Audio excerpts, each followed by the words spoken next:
When asked about Russian operations in Syria, most people would immediately mention the Russian fighter bombers, attack aircraft, combat helicopters, and cruise missile volleys.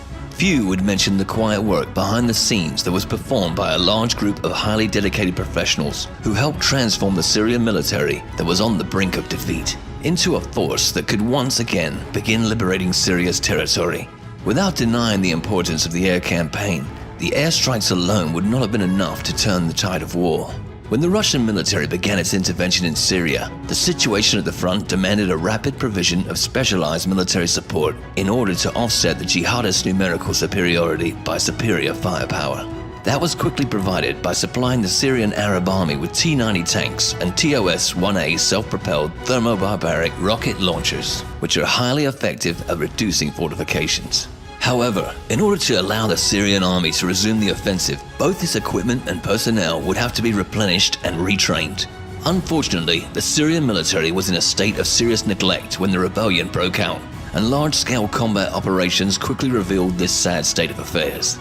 Much of its equipment was sidelined for lack of maintenance, units were under-strengthened and short of specialist personnel. At the time, the Syrian soldiers were poorly trained, even ones assigned to crew sophisticated weapon systems like tanks and self-propelled artillery weapons. Equipment maintenance systems were sufficient to cope with peacetime demands, but quickly broke down as soon as the Syrian military attempted large-scale operations.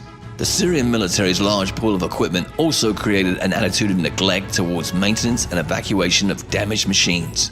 To help, the Russian Ministry of Defense utilized the Syrian Express supply route to send a large number of T-72B tanks, BMP-2 infantry fighting vehicles, and rocket artillery weapons to Syria.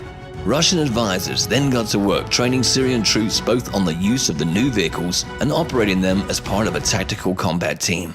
Even more equipment found its way into the Syrian units thanks to Russian specialists restoring Syria's armored vehicle repair shops, which quickly returned hundreds of broken down or long-term stored armored vehicles to service. Syria's Air Force returned to the skies thanks to Russian specialists and timely delivery of spare parts.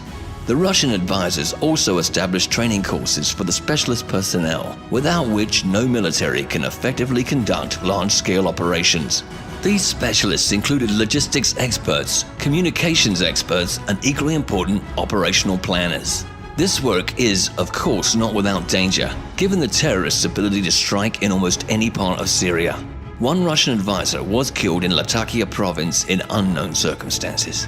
The Russian advisors also serve as de facto diplomats, whose presence is necessary to ensure the capability of pro-government forces, which include recently recruited tribal and regional militias, and even former opposition forces working smoothly together.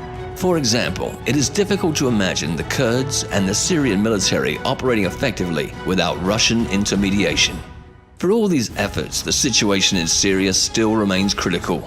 Syrian forces' problems have not been fully resolved, and ISIS and other jihadist forces are still capable of launching local counterattacks, as they recently did at Qanasr. Because government forces are not large enough to properly defend the lengthy front lines against all the rebel factions. However, the trend is in a positive direction.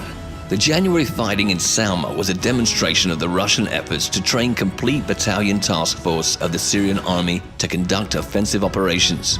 It was the first operation carried out by one of the new Russian-trained battalions. Since the training program was launched in October 2015, it would appear that the training cycle lasts 3 months before the unit is sent into the front lines, and more such units have been joining the fray recently and turning the tide of the war.